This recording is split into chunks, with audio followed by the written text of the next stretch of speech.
I'm 220 feet in the air, and I have somebody trying to get my attention. I keep yelling at him. I say, if you get any closer, that's it. Because all I got to do is nudge back. And what happens? Because somebody is 4 or 5 minutes late getting home, they roll down their window as they come by, and they yell out, "Jump, you SOB!" What could I have done different? I was tired of living this lie. I was tired of lying to everybody. I was exhausted at who I become. I thought about the Golden Gate Bridge. I asked for directions. So I got to the Bay Bridge, and I asked them for directions. I said, how do you get to the Golden Gate Bridge? But I was telling myself, okay, whoever I ask, I hope that when I ask them, they'll look me in my face, and they'll see something inside of me and ask me, well, why are you going to the bridge?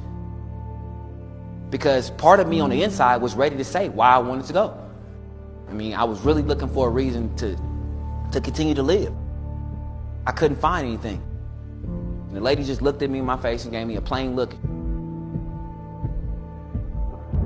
She gave me directions. I knew it wasn't gonna be all right no more. Parked my car, left the keys in the ignition, grabbed my prepaid phone, and I got there on that bridge and I started walking. I looked over the railing, saw there was nothing that was going to stop me. I saw there was nothing in water. But when I looked in that water, I just didn't see water, I saw peace. I saw no more nights of crying, I saw no more living a lie, I saw no more being a burden. All the things that I needed in life, I saw in that water.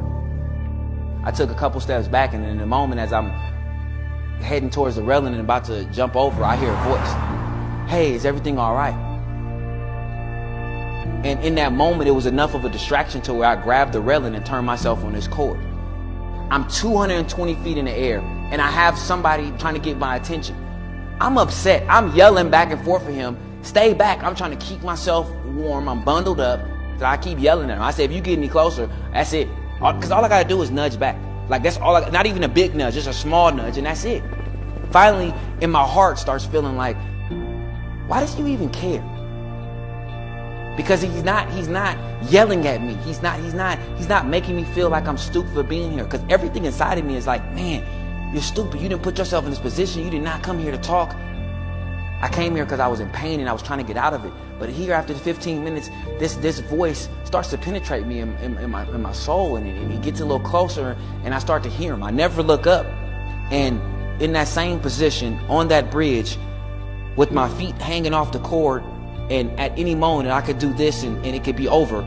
And for 92 minutes, this individual, this human, just listened to me. Now, think about that when I say that. For 92 minutes, he sat there, he stood there, and just listened to me. So after this time, he decided on his own to come back over the rail. And I said, what did I do that helped this situation? All he told me was, you listened. You let me speak, and you listened.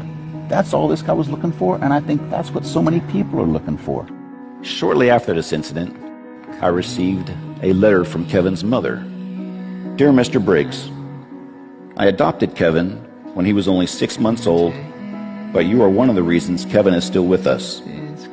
I truly believe Kevin was crying out for help. We truly thank God for you. Sincerely indebted to you, Narvella Berthia. It's really good. We have a choice. Are we going to take the path of none of my business, they should handle it? Or are we going to confront them head on and say, hey, I'm seeing these things. What's going on? Let's talk. Listen to understand. That's the key. Listen to understand. Kevin Briggs is known as the guardian of the Golden Gate Bridge. He spent more than 2 decades talking people down from committing suicide. I want them to know that there is hope, and we want to help. We want to know about it. Don't feel that you're alone in this. Briggs talked roughly 200 people out of suicide. We don't have to be doctors, psychiatrists, and all that. We can do this right here, right now, to be able to have that courageous conversation with someone. I just focus on going this way. I don't worry about going back. I don't worry about left, I don't worry about right, I just worry about forward. I used to think I was alone, and nobody in the world felt like me. Now that I know it's people in the world that feel like me, it's my job to help them out, to encourage them, let them know, hey, I've been where you've been. the darkest point that you ever thought you could ever be, and I came out of it. You can come out of it too. I can't honestly believe that with almost 8 billion people on this planet, that people still feel alone. And that's why we all got to come together. 2 ears and 1 heart. That's what saved my life, and that's what all of us in this room possess. Challenge yourself today and in the future to look out for each other. The moment people feel heard, they get healed. The moment. But they have to be heard. Listening can save people's lives. And we all can do it.